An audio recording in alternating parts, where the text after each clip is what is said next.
Mesdames, Messieurs, bonsoir, bienvenue dans le 1945. Voici les titres de ce journal. La transhumance, objet de conflit entre éleveurs et producteurs. Elle est à la base de violences répétées. Que font les gouvernants pour pallier ces violences? Dr Adamou Sambo répond à la question.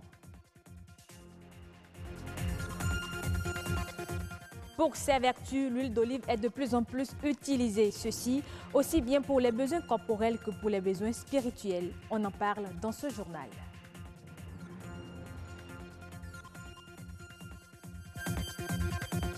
En matière d'art de scène, le Bénin a de nombreuses potentialités.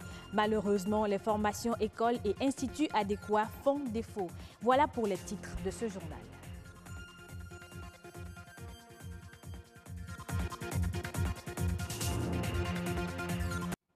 Au Bénin, l'élevage pastoral, notamment celui du gros bétail, soumet les éleveurs de bœufs au déplacement saisonnier. Ce phénomène, appelé transhumance, est souvent source perpétuelle de conflits entre éleveurs et producteurs agricoles. Quelles sont les causes de cette situation? Que font les gouvernants pour pallier les violences répétées? Dr Adamou Mama Sambo, expert en transhumance, répond à ces questions. Il est au micro de Patrick Adjagbojou.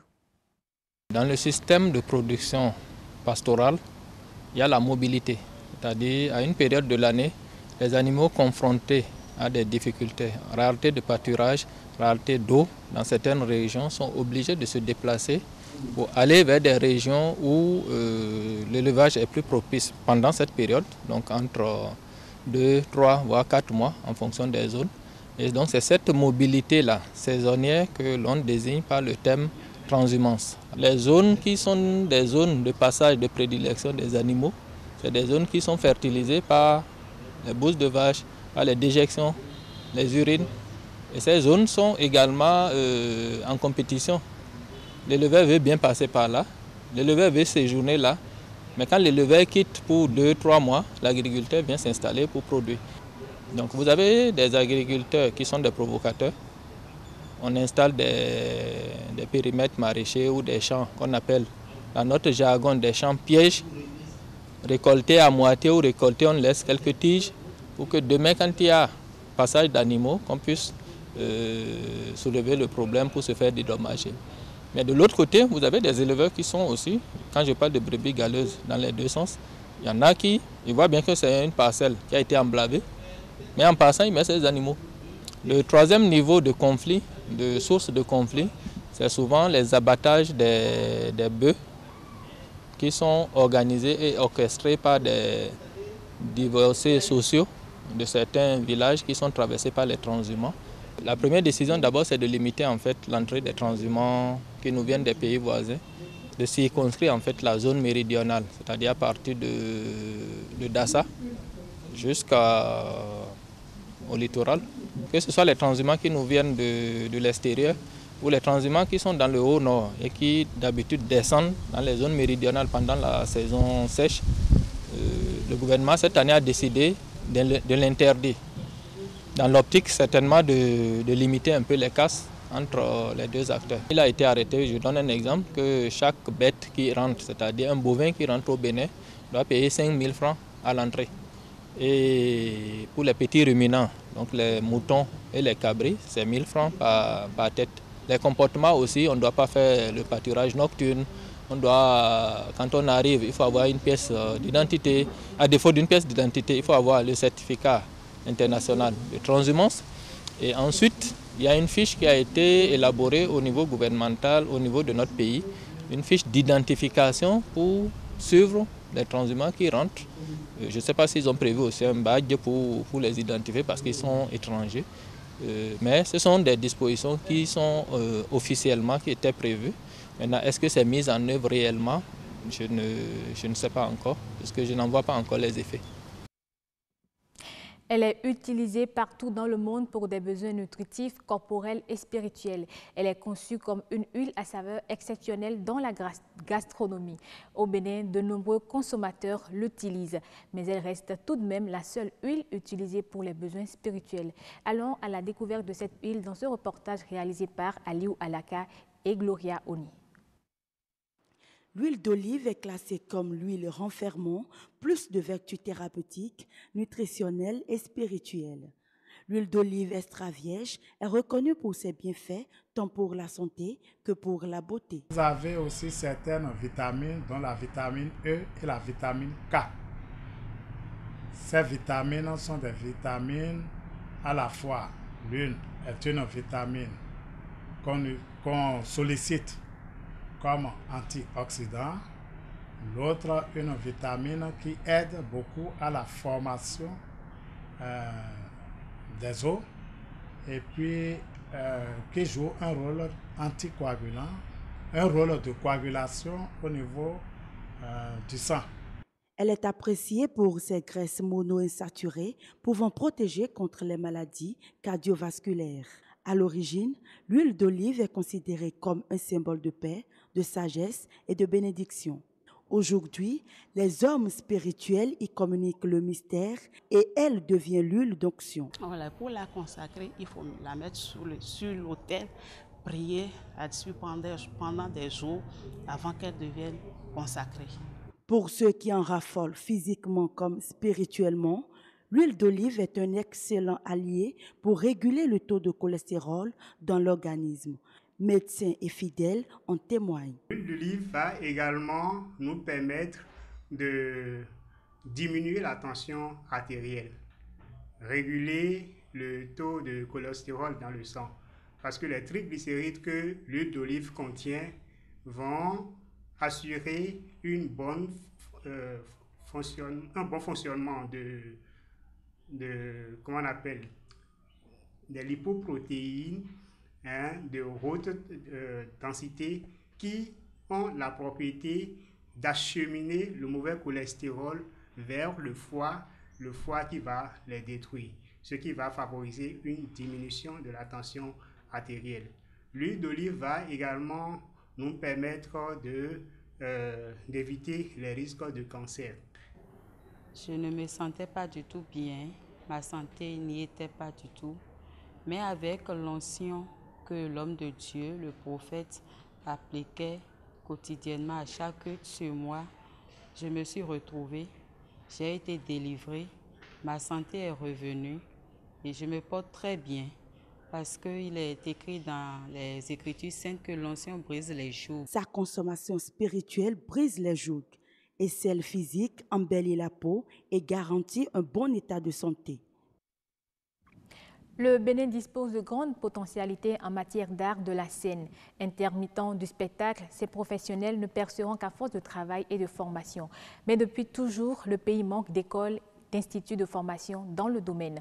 Anthony Alaka et Marcel Arrossi pour le reportage.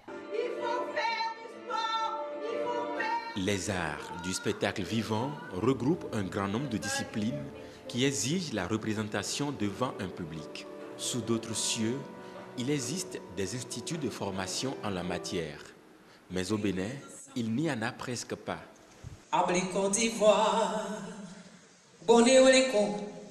Je ne veux pas dire que nos dirigeants manquent de culture.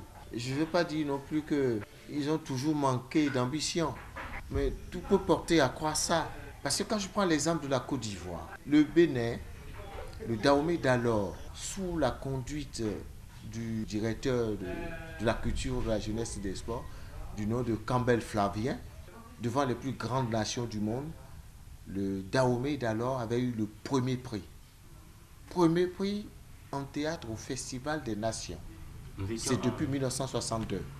C'est ce prix-là qui a poussé Houphouët-Boigny, président de la Côte d'Ivoire d'alors, à appeler ce même expert en disant si ce petit pays réussit à avoir un premier prix au Festival des Nations, au Théâtre des Nations, il faut que mon pays ait le premier prix tout le temps. Alors pour que mon pays ait le premier prix tout le temps, c'est qu'il faut former les gens pour avoir le premier prix.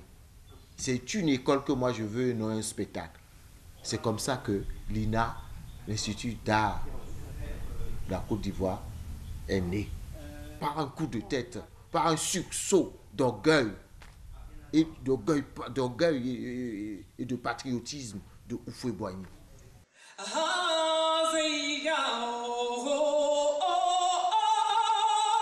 Le Bénin dispose d'artistes talentueux, très applaudis sur scène, bien qu'étant des autodidactes. Néanmoins, les professionnels conseillent le passage par une école de formation. La pratique est la mère de la connaissance. Je crois que c'est vrai. Et c'est en travaillant comme ça en France que j'ai compris une chose fondamentale. J'ai compris que apprendre un métier, c'est encore autre chose. J'avais du talent, mais le talent seul ne suffit pas. L'expérience qu'on peut acquérir dans une troupe qui fonctionne pendant 10 ans, je vous assure, dans une école dynamique, avec un programme de formation conséquent, en 3 ans, on peut acquérir l'expérience qu'on a dans une troupe fonctionnelle pendant 10 ans.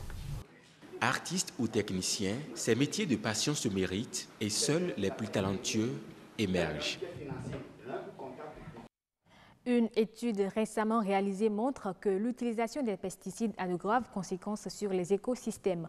On ne s'en rend pas compte, mais les poissons qui proviennent de nos eaux sont contaminés. Devant le fait, des mesures s'imposent. Suivez ce reportage de Roch Akoinou pour plus de précision. L'étude a porté sur le lac Nokoué, le fleuve Ouémé, la lagune de Cotonou et certaines régions cotonnières du Bénin. Elle a recherché les impacts des résidus de pesticides sur les écosystèmes aquatiques et les résultats interpellent la conscience collective. Les recherches ont montré que les plans d'eau sont contaminés. Et les plans d'eau, les différentes espèces aquatiques qui ont été prélevées sont contaminées. Et également certaines espèces végétales que nous consommons également et certaines espèces végétales consommées par les bovins également sont contaminées par des résidus de pesticides. Même le simple fait de pulvériser perturbe également ces agriculteurs. Lorsqu'ils inhalent par exemple ces produits, ça crée beaucoup de perturbations à leur niveau. Les poissons mâles sont féminisés, par exemple. Et si les poissons mâles sont féminisés et que tout est féminisé dans le milieu, je crois que la production, la reproduction, le taux de poissons dans les plans d'eau vont diminuer. La chercheure, dans son exposé, alerte sur les dangers liés à la consommation de ces espèces contaminées. Il y a des conséquences sur l'homme. La consommation de ces résidus de pesticides, ça agit sur le système nerveux. Ça provoque une perturbation au niveau de la spermatogenèse. Quand il y a une perturbation au niveau de la spermatogenèse, il y a le problème de fertilité qui se pose, aussi bien chez l'homme que chez la femme. Même si l'unité toxique n'est pas encore alarmante dans les poissons prélevés dans ces plans d'eau, il convient toutefois, selon la scientifique, de prendre certaines dispositions. Lorsqu'on consomme le poisson qui est frais, sous l'effet de la chaleur, il y a une bonne partie de ce résidu de pesticides qui va dans la sauce, une bonne partie est dégradée. Mais le reste que nous consommons, le reste va s'accumuler dans nos tissus adipeux. D'accord? Donc c'est pour ça qu'il est conseillé de faire frire le poisson. Comme ça, tous les polluants vont dans l'huile. L'huile ne doit pas être réutilisée. Le poisson qui est fumé, par exemple, permet d'éliminer au moins 50% des résidus de pesticides. Les poissons qui est frit dans l'huile permettent d'éliminer au moins 90% des résidus de pesticides. Mais le poisson qui est consommé frais, ça permet d'éliminer 20 à 25% des résidus de pesticides. L'unité toxique obtenue pour ces différentes espèces n'est pas encore très alarmante. Donc on peut toujours continuer de les consommer, mais je propose qu'avant de les consommer, il faut les faire frire avant de les consommer. Les pesticides, autant elles sont nuisibles à l'environnement, autant elles le sont pour la santé humaine. La Côte d'Ivoire est classée cette année 4e au rang mondial des pays à forte croissance économique. C'est un pas de géant que vient de réaliser le pays qui se classe désormais 2e sur le continent en ce qui concerne la rapidité du taux de croissance en Afrique subsaharienne.